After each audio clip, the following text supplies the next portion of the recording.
Terence, thank you for taking your time to join us here during Fight Week, getting ready for Egidijus Kavaliauskas this Saturday, December 14th at Madison Square Garden.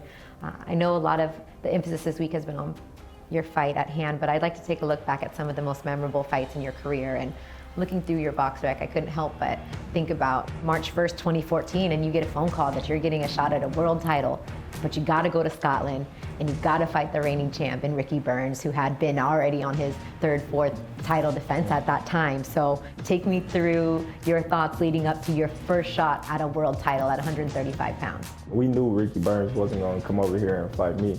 So once we seen him get the victory, it was like, we got to go to Scotland. Yeah. And I was like, all right, let's go. You know, and Bomac was like, I'm just letting you know, like, we're not leaving Scotland without that belt. So once we get on that plane, it ain't no turning around. I'm like, I'm ready. So a couple of months pass and we in Scotland and everybody just loved me there. It was crazy. They loved me, but they hated me. I mean, he's the hometown hero. He's already a two-time world champion, and you're going in there like, who's this kid that's gonna try to take this belt? No, they all knew about it. They did know, so they did their homework, huh? They coming up to me, telling me, congratulations on getting a shot at the title. I'm a great fighter. They see me fight, but come fight night, they're gonna be rooting against me. You know, they want to let me know. Oh, and they were. The challenger from Omaha, Nebraska, Terence Crawford. I'm like, okay, so I goes to the fight. Everybody pulling me, everybody just going crazy. And I get in the fight and I'm like, dang, this dude is like better than I thought. Burns landing a long right hand. And again, nice left this time. Let's look at the stance Crawford is in. The early rounds were pretty close, and you did a lot of switching between orthodox and southpaw, and finally midway through the fight you kind of hit your stride. You had him backed up against the ropes. It's a nice left hand from Burns, but look, it made no impression on Crawford, who came straight back at him. And working the body here, Crawford. That's a really good response from the American.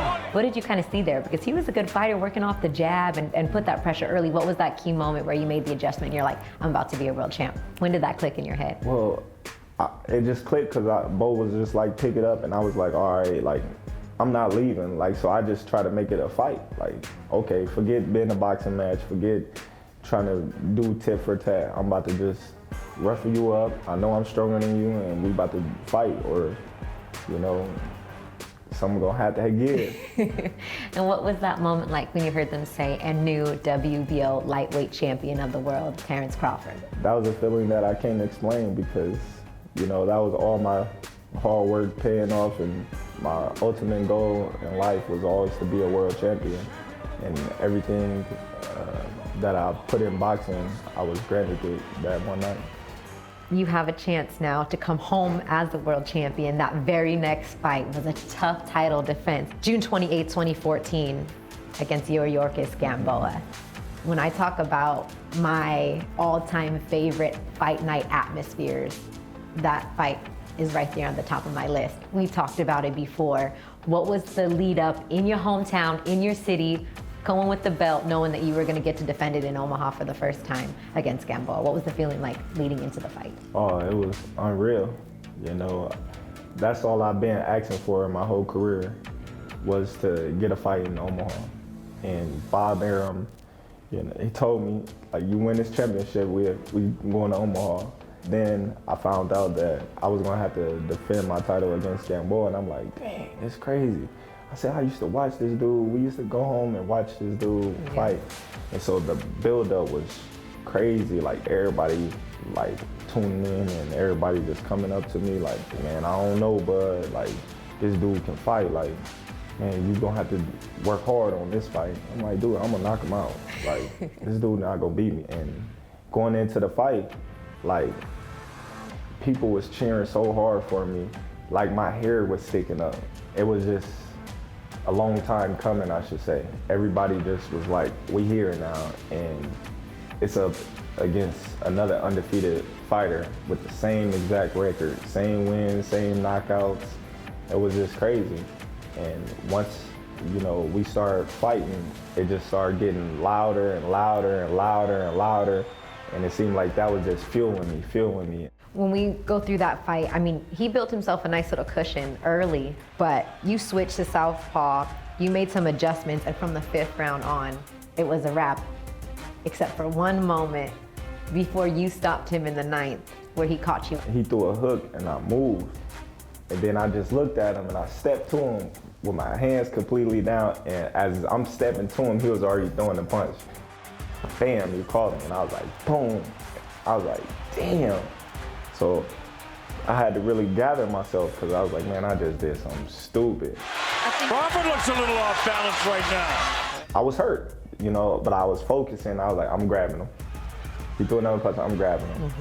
And I was just like, all right, now I'm about to end it. Because I was so mad at myself, I was like, all right. I didn't care. I was going for the fences. Can Crawford catch him one more time? There's no quitting, Gamboa. He keeps battling, falling forward. Uppercut, drops him again. It's all over. Terence Crawford has stopped Kavaliauskas Gamboa to defend his title in his hometown. You climb up on the ropes, and that's one of the most iconic pictures. You're just letting out this scream, like, I did it. I did it at home. I defended my title. That moment. Oh man, just the energy that everybody was giving to me. It was just like, I just had to scream, like, yeah, we here. Like, we here now. Now everybody know that we for real. You know, it is a huge accomplishment to win a world title, but to defend it's even harder, and you had no easy task. And so you accomplish that at 35, a couple more fights, and you move up to 140. You win 2 belts at 140 pounds, and another fight in Nebraska, but this time in Lincoln, you get a chance to become the undisputed champion of the world at 140 pounds against Julius Indongo.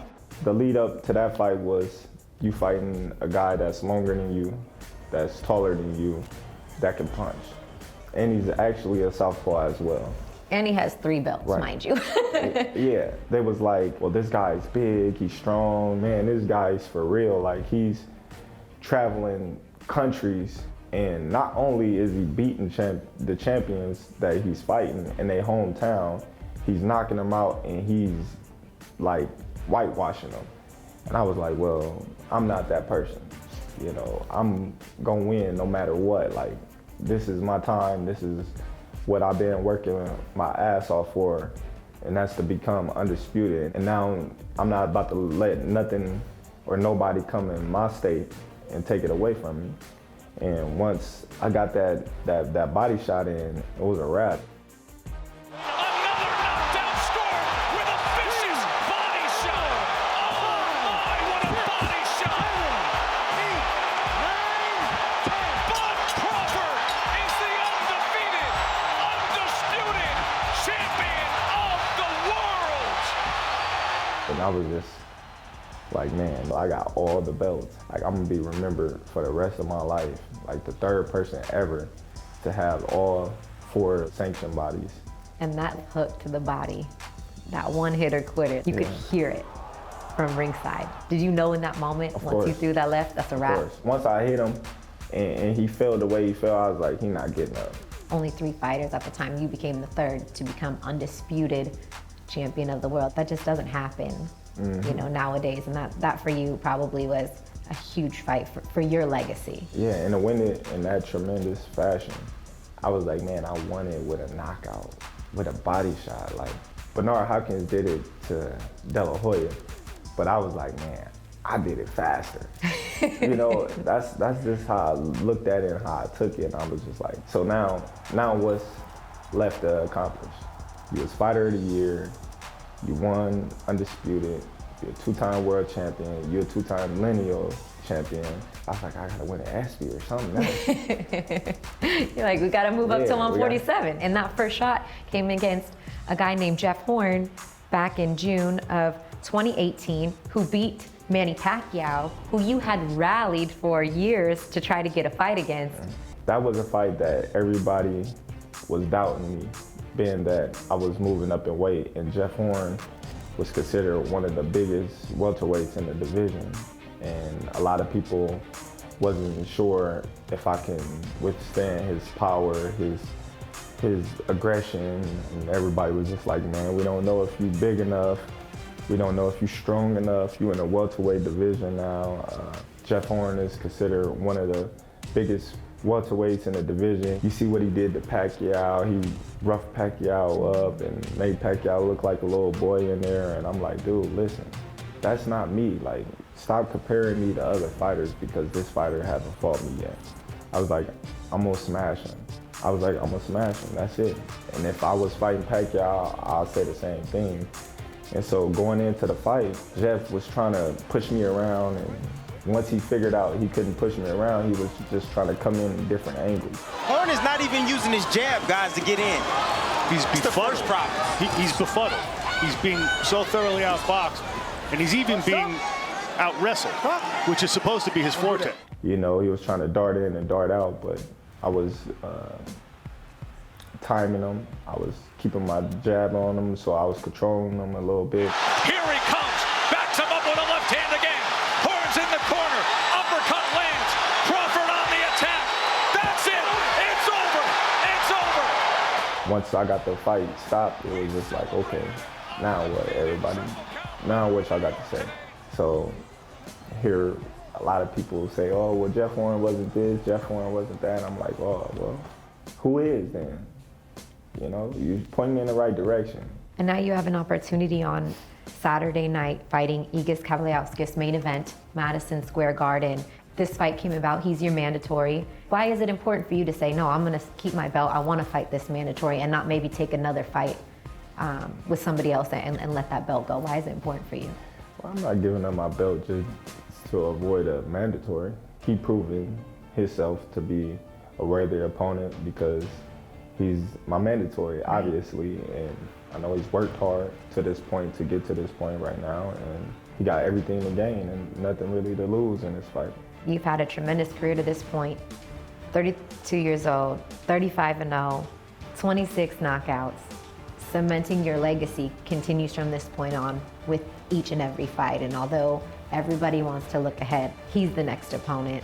What needs to happen in order for you to become victorious and keep that legacy going?